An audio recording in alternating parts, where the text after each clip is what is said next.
નમસ્કાર દર્શક મિત્રો, નેક્સસ ન્યૂઝમાં આપનું સ્વાગત છે। Mumbai Ahmedabad bullet train project માટે 350 ટન વજનદાર કટરહેડને મુંબઈના વિક્રોલી શાફ્ટમાં ઉતારવામાં આવ્યો। આવો વિગતવાર એનો અહેવાલ જાણીએ। મુંબઈ અમદાવાદ આ બુલેટ ટ્રેન પ્રોજેક્ટ હેઠળ એક મહત્વપૂર્ણ સિદ્ધિ પ્રાપ્ત કરવામાં આવી। મુંબઈના વિક્રોલીમાં ટનલ બોરિંગ મશીનના પ્રથમ કટરહેડને સફળતાપૂર્વક શાફ્ટમાં ઉતારવામાં આવ્યો।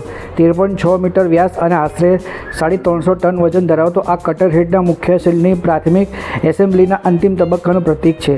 21 કિલોમીટર લાંબા મુંબઈ ટનલ વિભાગમાં 16 કિલોમીટર ભાગના નિર્માણ માટે 2 TBM મશીનો એસેમ્બલ કરવામાં આવી રહી છે।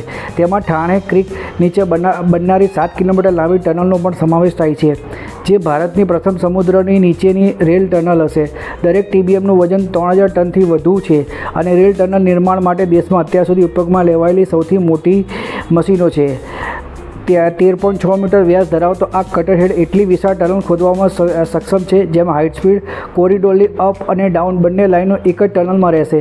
તેનું 350 ટન વજન લગભગ 250 પેસેન્જરોના વજન જેટલું છે। આ યુનિટને 5 અલગ અલગ શિપમેન્ટમાં સાઇટ પર પહોંચાડવામાં આવ્યું હતું, જેને 1600 કિલોગ્રામ હાઈ પ્રિસિઝન વેલ્ડિંગ દ્વારા જોડવામાં આવી। આ યુનિટમાં 84 કટર ડિસ્ક, 124 કેપર અને 16 બકેટ લીપ લગાવવામાં આવ્યા છે, જે ખોદકામ અને મલબા દૂર કરવાની પ્રક્રિયાને અસરકારક બનાવે છે। કટર ડિસ્કના મુખ્ય ઉપકરણો છે જે પથ્થર કાપવાનું કાર્ય કરે છે। ત્યારબાદ કટરહેડ પર લાગેલા સ્કેપર્સ મલબો દૂર કરીને સફાઈનું કામ કરે છે।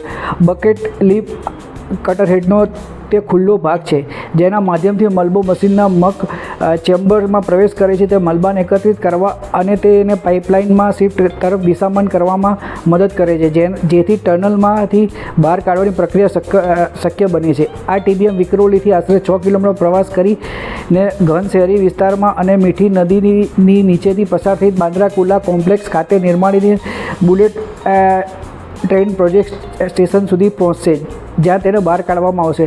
ટનલ ખોદકામની સુરક્ષા તથા આસપાસની સંરચના સતત દેખરેખ સુનિશ્ચિત કરવામાં આવી। વિવિધ મોનિટરિંગ સાધનો ઉપયોગ કરવામાં આવી રહ્યો છે। તેમાં surface settlement points, optical displacement sensors અથવા ટિલ્સ મીટર્સ, ટનલની સપાટી પર સૂક્ષ્મ ખેંચાણ માપવા માટે સ્ટ્રેન ગેજ તેમજ પીક પાર્ટિકલ વેલોસિટી અથવા કંપન અને ભૂકંપીય તરંગોની દેખરેખ માટે સિસ્મોગ્રાફનો સમાવેશ થાય છે।